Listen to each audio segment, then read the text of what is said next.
un piloto soviético perdió el control de su avión en el cielo africano. La aeronave, un bombardero ultrasecreto denominado Tupolev 22, se estrelló en algún lugar de la selva de Zaire. La CIA quería encontrar el avión antes que los rusos para que los Estados Unidos pudiesen estudiar su tecnología. Fracasados los intentos de los satélites espías y los agentes de campo, la agencia recurrió a una unidad gubernamental altamente clasificada de espías videntes por si ellos podían ayudar a localizar el avión desaparecido. La idea de utilizar lo paranormal en el espionaje no fue bien acogida de forma inmediata. La comunidad científica oficial, a nivel casi universal, lo consideraba una tontería. Principalmente porque hay muchos farsantes y charlatanes por ahí. Cuando empezamos a proporcionar resultados, la gente pensó que nos estaban engañando o que los experimentos no eran fiables.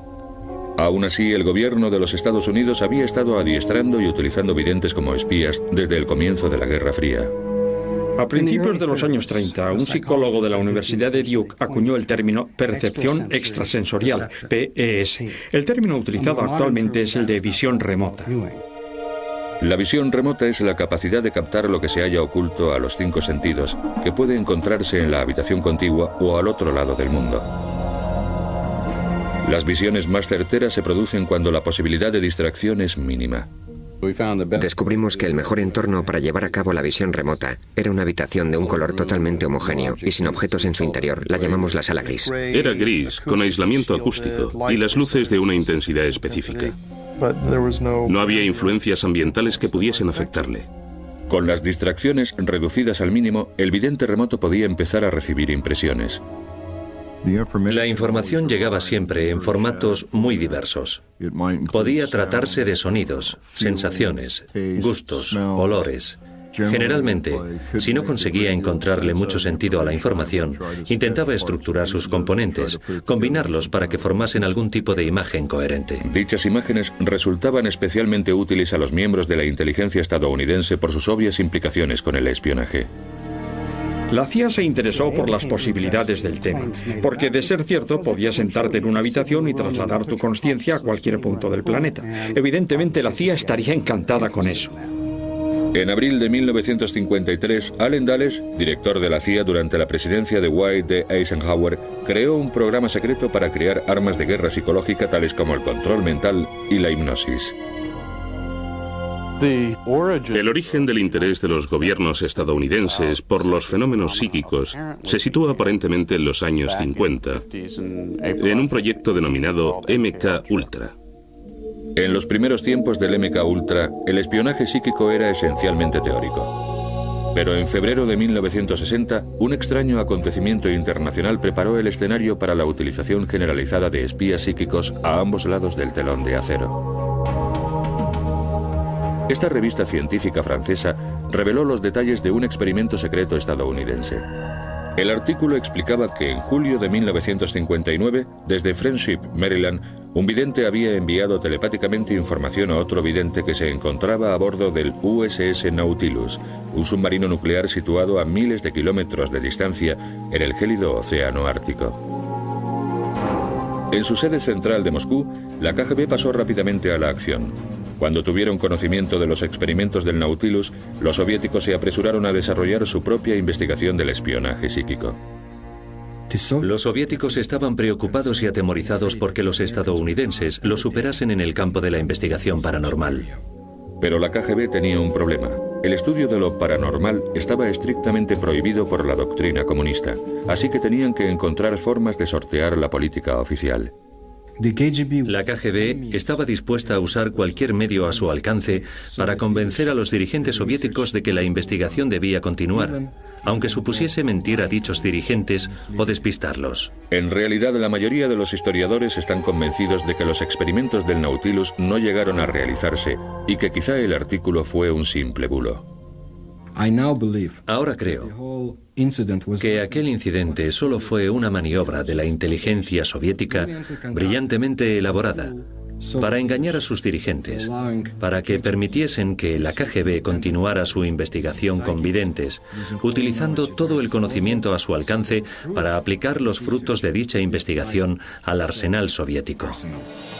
La carrera psíquica estaba en marcha. Cuando la CIA se enteró del desarrollo de la investigación psíquica de los soviéticos, pretendieron naturalmente destinar más fondos al armamento paranormal estadounidense. Bueno, por supuesto, durante la Guerra Fría nos preocupábamos por la llamada diferencia en misiles y otras diferencias. Así que cuando la gente de la CIA se enteró de los esfuerzos soviéticos en el terreno de la PES, empezaron a preocuparse por la posible diferencia psíquica. En el apogeo de la Guerra Fría, a finales de los 60, se produjo una serie de acontecimientos extraños en la carrera psíquica entre los Estados Unidos y la Unión Soviética. 3 embajadores estadounidenses destinados en Moscú enfermaron de gravedad y tuvieron que volver a los Estados Unidos, donde posteriormente murieron de cáncer. Incluso miembros de la delegación que acompañó al presidente Richard Nixon a la capital rusa en 1972 enfermaron repentinamente. Según ciertos informes de inteligencia, los soviéticos habían estado utilizando armas psíquicas para perjudicar a los estadounidenses. Los expertos creen ahora que aquellos incidentes no se debieron estrictamente a causas psíquicas. La embajada estadounidense en Moscú estaba siendo sometida a radiaciones de microondas.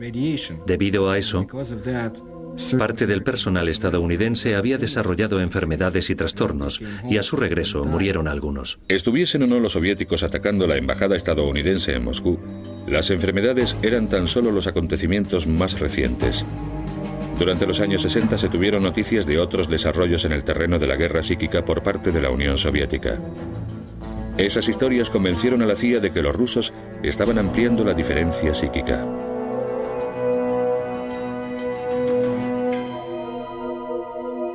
La agencia respondió y no tardó en poner en nómina a un físico californiano que llevaba a cabo una investigación científica sobre los fenómenos paranormales.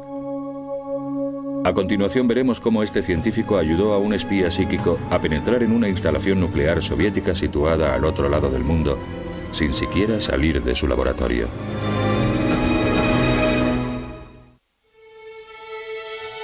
En 1972, esta tranquila barriada situada al sur de San Francisco se convirtió en la cuna de una de las operaciones secretas más polémicas de la CIA. Durante más de 20 años, videntes civiles y militares fueron reclutados en todo el país para su adiestramiento en el SRI, el Instituto de Investigaciones de Stanford, situado en Palo Alto, California. Era la instalación más importante de espionaje psíquico de los Estados Unidos. El SRI fue creado en 1946 y había sido siempre un gabinete estratégico financiado en gran medida por contratos militares. Pero en 1972 diversificó sus actividades dedicándose a temas poco convencionales cuando un científico, el Dr. Harold Patoff, elaboró una propuesta para una revolucionaria investigación de la física de los sistemas vivos. Una propuesta que yo había elaborado llegó a manos de un destacado vidente neoyorquino llamado Ingo Swann. Leyó mi propuesta y me escribió una carta en la que decía: si le interesa la física de los sistemas vivos, debería investigar a los videntes. Pese a su escepticismo, el Dr. Patoff invitó a Ingo Swann a que visitase las instalaciones del SRI. Así empezó una colaboración que cambió la historia del espionaje psíquico. Ingo Swann es un artista, antiguo empleado de Naciones Unidas, que sirvió en el ejército en Corea. Un individuo con mucho talento. Pero además de todo lo anterior, posee también capacidades extrasensoriales. El SRI desarrolló una serie de pruebas para determinar si los presuntos poderes psíquicos de Swann eran reales. Empezamos por lo más evidente, es decir, esconder objetos en cajas y en sobres y preguntarle al vidente de qué objeto se trataba. En esa época trabajábamos principalmente con Ingo Swann. Un día llegó y me dijo: ¿sabe? Esto es trivial. ¿Quiere saber lo que hay en la caja? Pues ábrala. Yo pude ver cualquier lugar del planeta. Por supuesto, nos pareció totalmente ridículo. Ridículo o no, Swann lo consiguió. Animado por los resultados positivos, el Dr. Patoff informó de sus hallazgos iniciales a sus colegas. El informe llegó a estamentos de la CIA. Acabó en el cariñosamente conocido como despacho raro de la CIA. Esa gente lo leyó y pensó, vaya, esto es justo lo que necesitamos. Unas semanas después se presentaron representantes de la CIA diciendo que habían visto el informe. Y en ese momento estaban preocupados porque habían recibido información de que los soviéticos estaban gastando cantidades ingentes de dinero en la investigación de la denominada PES. La CIA concedió al Instituto de Investigaciones de Stanford un pequeño contrato, $50.000, por un experimento de 8 meses que demostrase que las capacidades psíquicas eran aplicables al espionaje en el mundo real. Fue en ese momento cuando se incorporó al SRI uno de sus videntes de más talento. Mientras tanto, otro excelente vidente remoto, llamado Pat Price, vio casualmente una publicidad de nuestro programa. Nos llamó por teléfono y nos comentó que había sido comisario de policía en Burbank, California, que había participado en varios casos en los cuales sus percepciones habían resultado muy útiles. Una prueba de visión remota realizada en 1974 dio resultados sorprendentes. El objetivo telepático tanto de Ingo Swann como de Pat Price era la residencia de fines de semana de un agente de la CIA, una granja de Virginia. Lo que vieron ambos psíquicamente fue algo totalmente inesperado. Price y Swann percibieron unas estructuras en forma de cúpula. Posteriormente, Pat Price profundizó aún más y en una extraordinaria sesión de clarividencia vio personal militar de uniforme y los nombres de varias personas que trabajaban allí. Describieron un paisaje campestre con colinas boscosas, pero quedaron fascinados con unos edificios rodeados por verjas y unas instalaciones subterráneas. No se trataba en absoluto de una granja. Era una instalación secreta de la Agencia de Seguridad Nacional de la que ni la CIA ni los científicos del SRI tenían conocimiento alguno. Entraron mediante visión remota en esa instalación y Pat Price consiguió captar cosas muy interesantes. Lo más extraordinario fue que Price distinguió unos archivadores etiquetados con códigos secretos. Esos códigos eran términos del juego del billar. Eso fue un misterio durante varias semanas porque esperaban obtener la descripción de una granja del sur de Virginia. Por supuesto, cuando la CIA lo investigó, descubrió que en la instalación efectivamente estaba el archivo Bola Blanca, el archivo Taco, el archivo Bola 8. Todo ello relacionado con un proyecto de alto secreto. Los resultados fueron tan precisos que la CIA sospechó de Price y los investigadores del SRI. No querían creer que la PES fuese tan buena, así que supusieron que había habido algún tipo de filtración e investigaron concienzudamente.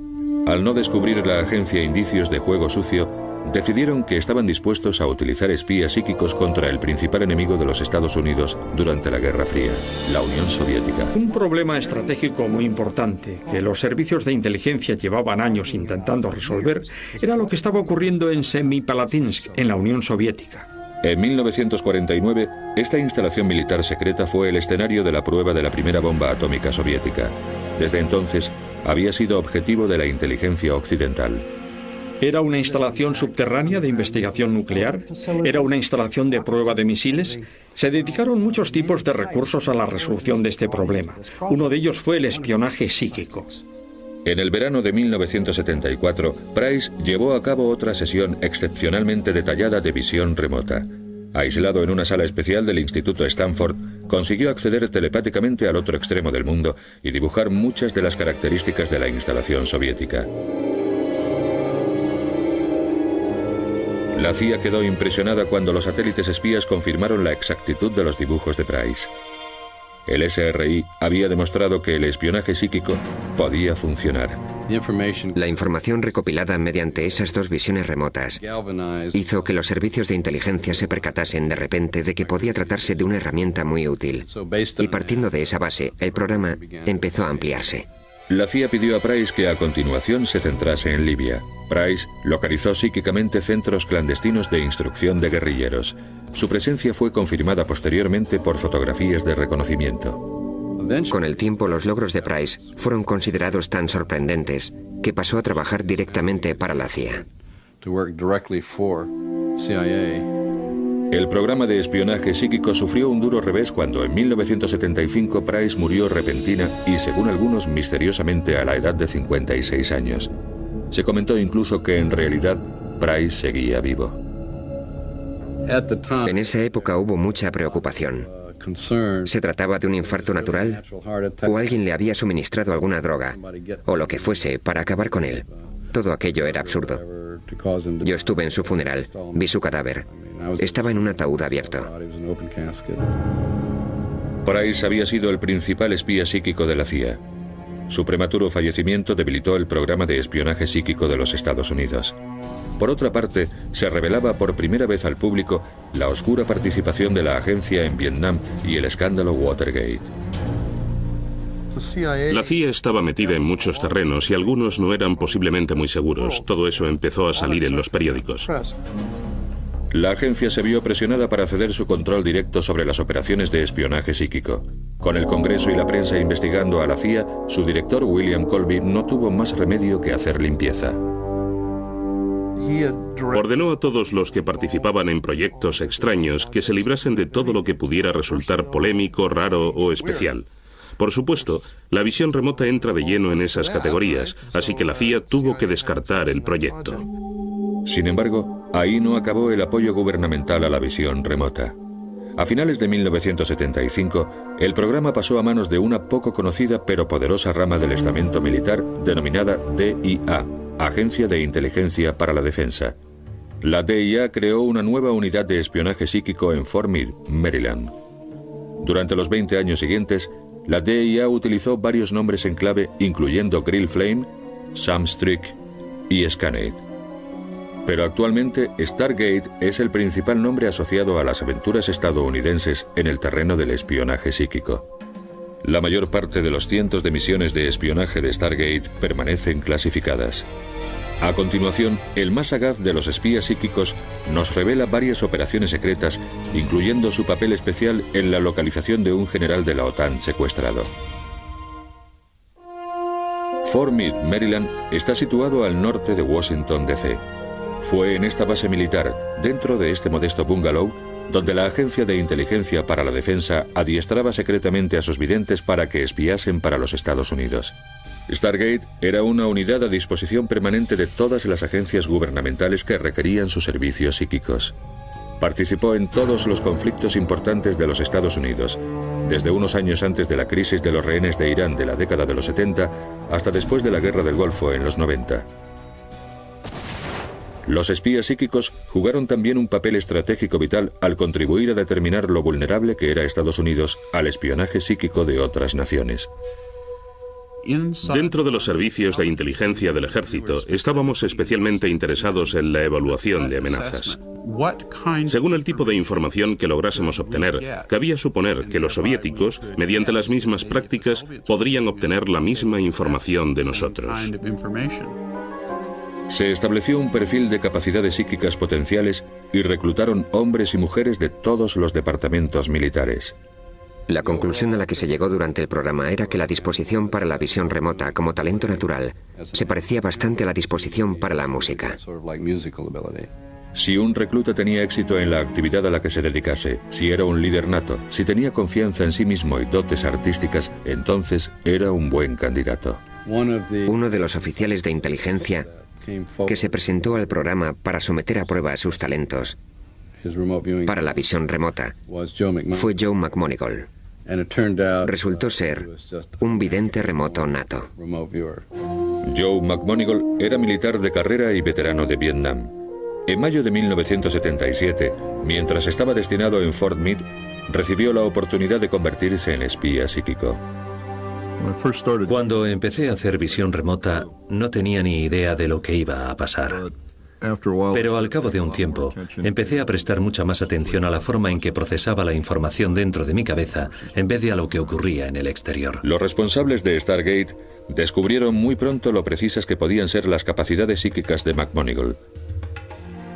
En una de múltiples pruebas, le pidieron que encontrase a un agente de la CIA al que habían enviado a un lugar desconocido. Lo único que sabía Joe es que esa persona se encontraba en algún lugar del área continental de los Estados Unidos, nada más. Joe empezó a dibujar lo que veía en su mente. docenas de molinos de viento en una colina. Resultó que el agente había ido al laboratorio Lawrence Livermore, situado en el norte de California. Su ruta pasaba por una granja eólica cercana. Y Joe logró una precisión del 75%. Joe consiguió el 75% de lo que nos pedía el cliente.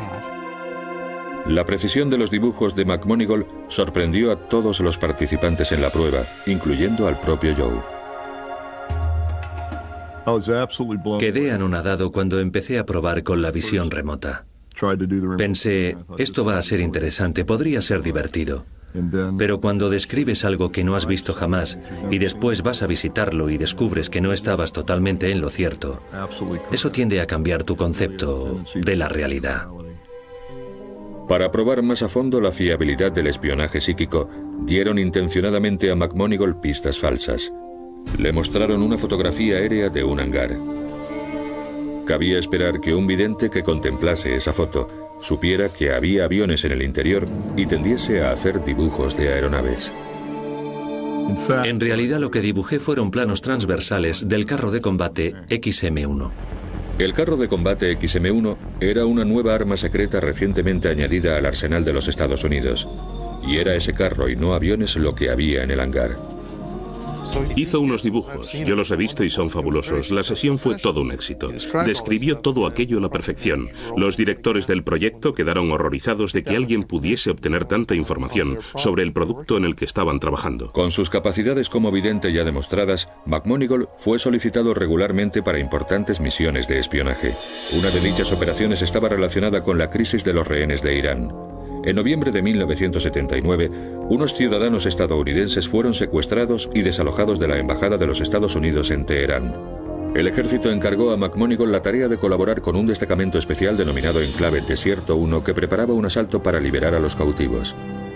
Trabajamos en el caso de los rehenes de Irán durante muchos meses. Casi toda la información que pudimos proporcionar era la que podría considerarse necesaria en una situación con rehenes. Trabajando junto a otro agente, McMoneagle proporcionó valiosa información sobre dónde mantenían a los rehenes y cuándo los trasladaban. Joe describía las imágenes que le llegaban mientras su colega anotaba los detalles. En la madrugada del 25 de abril de 1979, utilizando la información obtenida por McMoneagle y mediante procedimientos tradicionales, el Comando Desierto 1 partió hacia Teherán. Pero la incursión terminó prematuramente en un terrible accidente en el desierto, 160 kilómetros al sur de la capital iraní. Cuando los rehenes fueron por fin liberados e interrogados en enero de 1981, la exactitud de las visiones remotas de McMoneagle quedó confirmada. En otoño de 1979 surgió otra importante misión. Uno de los problemas más interesantes que tenían los servicios de inteligencia fue el del astillero 402, el astillero de Severodvinsk, en Siberia. A los servicios de inteligencia estadounidenses llegaron rumores de que los soviéticos estaban construyendo un arma secreta tan decisiva que podría alterar el equilibrio de poder, pero no podían confirmarlo. Mediante los recursos de vigilancia convencionales, se podía detectar el envío de suministros, la actividad de chimeneas industriales, las entradas y salidas de trenes en el edificio, pero no se sabía lo que estaban construyendo los soviéticos. Podía ser un submarino, un portaaviones, un acorazado, nadie lo sabía. Joe McMoneagle empezó centrando su atención en el astillero. Localizó algo en un clima frío, con grandes edificios en lo que parecía una zona industrial. El coordinador dijo, eso es correcto. Entonces sacó de un sobre grande una fotografía satélite del astillero 402 y dijo, no interesa este edificio. Y señaló específicamente un gran edificio situado a unos 100 metros de la costa helada. McMoneagle dirigió entonces sus miradas psíquicas al propio edificio. Sesión tras sesión fue describiendo fogonazos luminosos y docenas de hombres trabajando en una enorme estructura. La estructura resultó ser un submarino distinto a todos los existentes hasta entonces. Probablemente se reunió más información sobre ese submarino en concreto que sobre cualquier otro submarino portador de misiles balísticos en la historia de la humanidad. Lo que McMonigle vio telepáticamente era el tipo de submarino más grande y novedoso del mundo, la clase Tifón. Era capaz de lanzar misiles cruceros, algo que se consideraba imposible en esa época. Conseguimos calcular el número de tubos lanzamisiles que llevaba el submarino y descubrimos una característica muy especial, el hecho de que los tubos estaban inclinados. Eso significaba que el submarino no tenía que detenerse para lanzar sus misiles, podía hacerlo en marcha. Esa era una nueva amenaza estratégica que nadie había detectado. Cuando por fin botaron el submarino Tifón en la primavera de 1980, McMonigle predijo la fecha con solo 3 días de error. Al año siguiente, la capacidad de McMonigle se vio sometida a una prueba definitiva. El 17 de diciembre de 1981, el general James Dozier, oficial de más alto rango de la OTAN en Italia, fue secuestrado por un grupo terrorista. 10 días después, repartieron una fotografía de Dozier a la prensa internacional. Cuando ni las fuerzas de la OTAN ni el Departamento de Defensa estadounidense conseguían localizar el escondite de los terroristas, recurrieron a los espías psíquicos. La misión de Joe McMonigle consistía en ayudar a localizar al general secuestrado. Trabajando desde Fort Meade, describió y dibujó detalles sorprendentemente precisos. Empezó a percibir cómo se sentía el general Dozier, que parecía estar vivo, es decir, que no habían cumplido sus amenazas de asesinarle. Y parecía que se encontraba en una ciudad. Joe me dibujó una magnífica imagen panorámica de una ciudad costera con edificios y una cadena de montañas detrás. Presintió que el nombre de la ciudad era Padova o Padua y lo escribió en el papel. De todas las de Europa, McMonigle había localizado la ciudad donde mantenían cautivo al general Dozier. Los secuestradores del general Dozier disponían de una ventaja de 7 u 8 horas, así que podían haberle escondido en casi cualquier país del bloque oriental o del bloque occidental. Nadie tenía idea de dónde podía encontrarse y yo les proporcioné un mapa muy detallado del sitio, que resultó casi idéntico al que utilizaron para la búsqueda. 42 días después de su secuestro, Dozier fue liberado por comandos antiterroristas.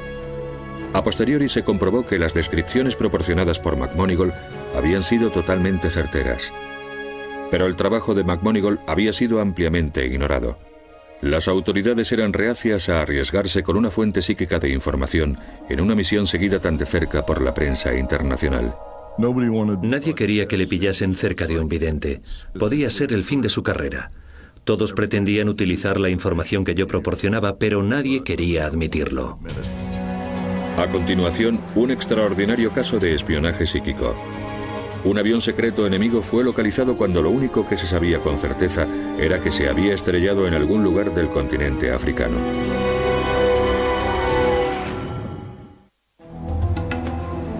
Durante la larga historia del espionaje psíquico estadounidense, fue quedando cada vez más claro que la visión remota no era la única habilidad psíquica que servía para espiar.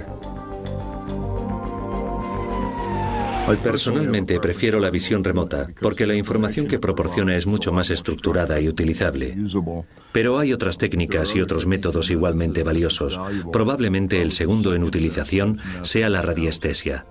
La radiestesia es el antiguo arte de utilizar una vara para localizar agua. Utilizada por un vidente, la vara era sujetada por ambos extremos y cuando se encontraba agua temblaba y empezaba a apuntar hacia el suelo.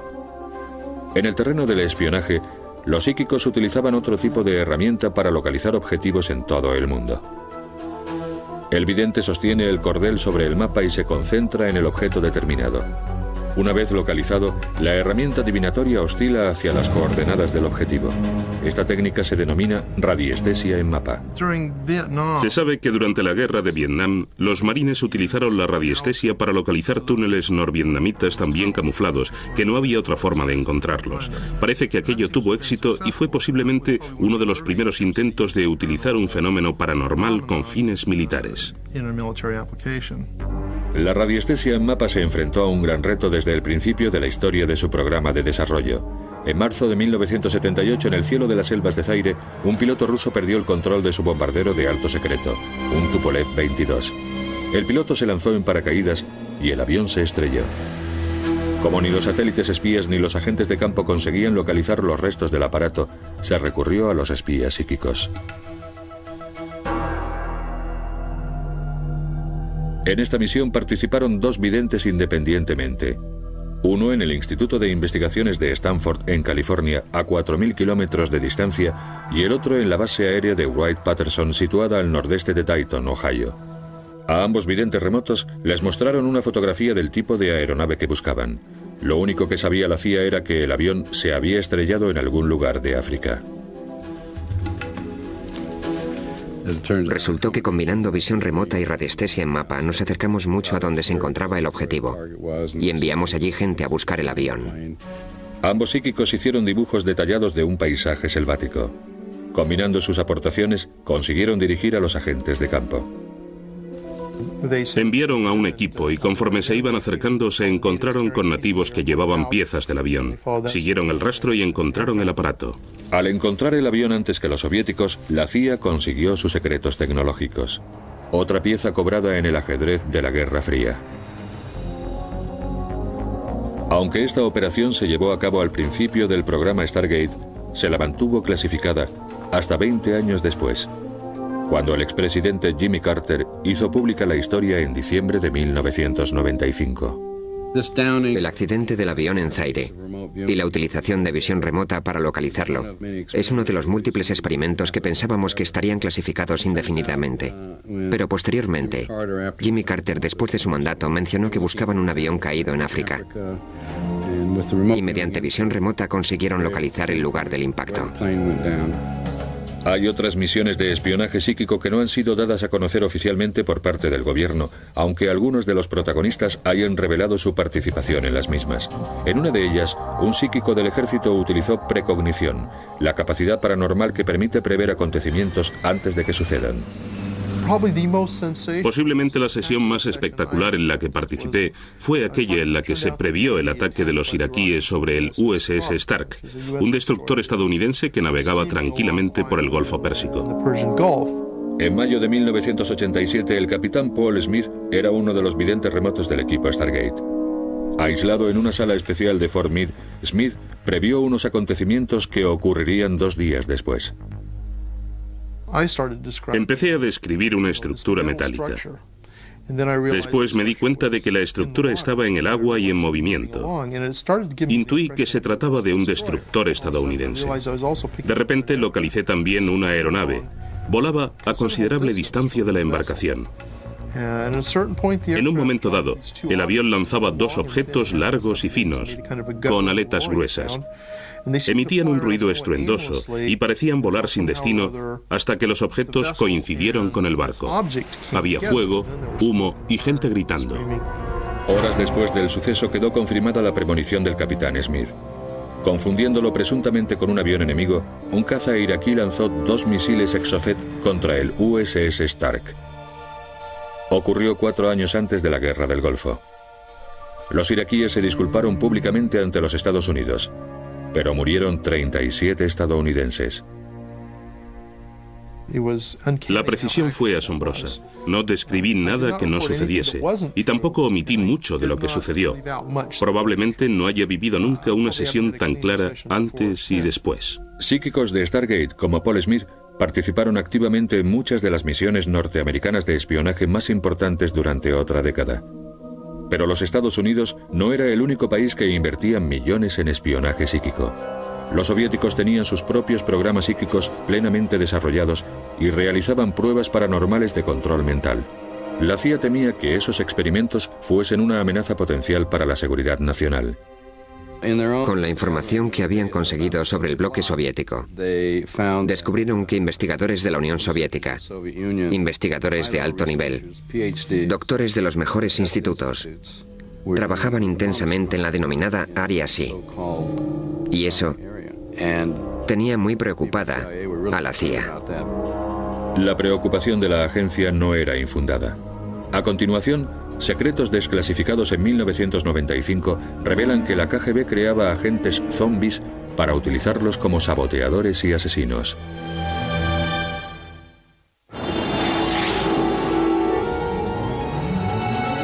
Durante la Guerra Fría, la Unión Soviética desarrolló agresivamente sus propios programas de guerra psíquica. Los rusos sentían una fascinación por lo paranormal que se remontaba a la época de los zares. Después de la Revolución de 1917, experimentaron con PES, control mental y precognición. Aquello cambió con la llegada al poder de Joseph Stalin en 1928. Bajo el mandato de Stalin, se proscribieron las primeras investigaciones de lo paranormal, sobre todo en el terreno de la telepatía. A finales de los años 30, varios investigadores que seguían en activo fueron detenidos y ejecutados. Pero había miembros del gobierno soviético que pensaban que la capacidad psíquica era un arma demasiado poderosa para ser ignorada. De hecho, la agencia de espionaje soviética, la KGB, era la más interesada en la investigación paranormal. La KGB tuvo que llevar a cabo investigaciones clandestinas. Montaron muchos laboratorios secretos en toda la Unión Soviética para poder utilizar videntes. El empleo de espías psíquicos por parte de la KGB sigue siendo materia reservada. Sin embargo, información filtrada recientemente a Occidente revela un descubrimiento realizado por soldados rusos en 1945. Al final de la Segunda Guerra Mundial, cuando los soviéticos entraron en Berlín, consiguieron capturar archivos de un departamento secreto alemán dependiente de las SS, denominado Ahnenerbe, que había realizado muchos experimentos de investigación paranormal. Los soviéticos trasladaron los archivos capturados a la Unión de Repúblicas Socialistas Soviéticas. Estos son los archivos alemanes que la inteligencia rusa conserva aún en Moscú. Recientemente, los servicios de inteligencia occidentales han descubierto que la KGB utilizó la investigación nazi para desarrollar armas psicotrónicas. Los soviéticos habían aprendido a aplicar su poder psíquico a los objetos físicos. Hay muchas clases de armas psicotrónicas. La más famosa, el denominado generador psi, se basa en la energía electromagnética. Mediante la utilización de ondas electromagnéticas, un agente de la KGB podría inculcar pensamientos a determinada persona para que lleve a cabo ciertas acciones, como sabotaje o robar documentos. Las armas psicotrónicas son compactas y portátiles. Fueron diseñadas para ejercer una influencia psíquica en seres humanos y utilizadas por los soviéticos principalmente en sus propios soldados y agentes secretos. Tras la muerte de Stalin en 1954, la KGB se volvió aún más agresiva en su investigación de lo paranormal. Otra forma de poder psíquico que pretendían dominar era la psicoquinesis. El gobierno federal nos preguntó, ¿podemos trasladar objetos centrando nuestra atención? Y básicamente no podíamos en la época de Stargate. Quizá la Unión Soviética tuviera un espectro más amplio que nosotros. En otras palabras, utilizaban visión remota, pero pusieron también mucho más ahínco en su investigación de la psicoquinesis. La psicoquinesis es la capacidad de mover objetos sin tocarlos físicamente. Es el arma psíquica definitiva. Si los objetos pueden controlarse a distancia, también puede destruirse maquinaria, cortar la electricidad y reprogramar cabezas nucleares. En 1972 apareció por primera vez esta película soviética en los Estados Unidos. Revelaba el extraordinario talento de una famosa psíquica rusa, Nina Kulagina. La KGB, de haber podido canalizar el poder, habría conseguido manipular instalaciones y agentes mediante influencia directa en la mente del enemigo. Habría conseguido penetrar en los sitios más secretos de los Estados Unidos, quizá hasta en la propia Casa Blanca. Habría conseguido predecir lo que los estadounidenses, los británicos u otros enemigos pensaban hacerle a la Unión Soviética. A casi 3.200 kilómetros de Moscú, en el corazón de Siberia, construyeron una instalación secreta de investigación denominada Ciudad de la Ciencia. Gran parte de las investigaciones revolucionarias de la Unión Soviética se llevaron a cabo en esa ciudad de Siberia. En un experimento embarcaron crías de conejo en un submarino. La madre quedó confinada en un laboratorio de la Ciudad de la Ciencia. En un momento determinado, mataron una a una a las crías que iban a bordo del submarino, mientras controlaban la respiración y el ritmo cardíaco de la madre. Los científicos soviéticos creyeron haber demostrado que existe un vínculo psíquico entre padres e hijos en ciertos mamíferos. En esta singular película jamás vista anteriormente fuera de la Unión Soviética, se revelan otras técnicas paranormales. En uno de los experimentos se intentaba incluso alterar las constantes vitales de seres humanos. Comparando la forma en que los soviéticos utilizaban lo paranormal y cómo utilizábamos nosotros la visión remota, podría decirse que ellos sentían menos aprecio por el factor humano. Nosotros, por otra parte, teníamos ciertas reglas y normas que debíamos cumplir. Conforme se filtraba información soviética a mediados de los 90, los científicos occidentales constataron lo diferente que eran las versiones soviética y estadounidense de la guerra psíquica. En nuestro trabajo no llegamos nunca a investigar, por ejemplo, si una persona podía influir a distancia en el pensamiento o en el carácter de otra. Hablamos con algunos psíquicos soviéticos que nos dijeron que en ocasiones, si un presidente estadounidense daba un discurso, se concentraban en interferir sus procesos de pensamiento y cosas parecidas. Pero en nuestro programa nunca hicimos nada parecido a lo que podría denominarse control mental. Informando de los últimos archivos desclasificados por la KGB en 1995, el Moscow Times publicó noticias sorprendentes. Los soviéticos habían utilizado control mental con sus propios espías para convertirlos en una especie de robots zombies. El propósito de los agentes zombies creados por la KGB era no solo infiltrarse en las esferas más altas y secretas de los Estados Unidos y de otros países, sino también integrarse en la población media para convivir de incógnito, como agentes soviéticos, durante años. Estos agentes programados estarían dispuestos a ejecutar cualquier orden, incluso la de asesinar. Llegaría el día en que un agente de la KGB enviase la señal que despertaría al zombi para que realizase una tarea concreta. Podría tratarse de sabotaje o de penetración en una instalación secreta. Para eso utilizaba la KGB a los zombis, seres que no recordaban nada y que eran controlados como bombas vivientes. Todas las pruebas indican que en la actualidad el gobierno ruso continúa su investigación secreta de lo paranormal. Pero en Estados Unidos, terminada la Guerra Fría, Stargate tenía que justificar sus gastos y su propia existencia. El Congreso ordenó una investigación para determinar la continuidad del programa de espionaje psíquico. El informe final se presentó a la prensa el 28 de noviembre de 1995. En consecuencia, los estadounidenses constataron por primera vez que su gobierno había estado utilizando espías psíquicos. Creo que aquello se hizo de mala manera. Había tantos disparates en el informe que hasta a un idiota le habría costado mucho creérselo.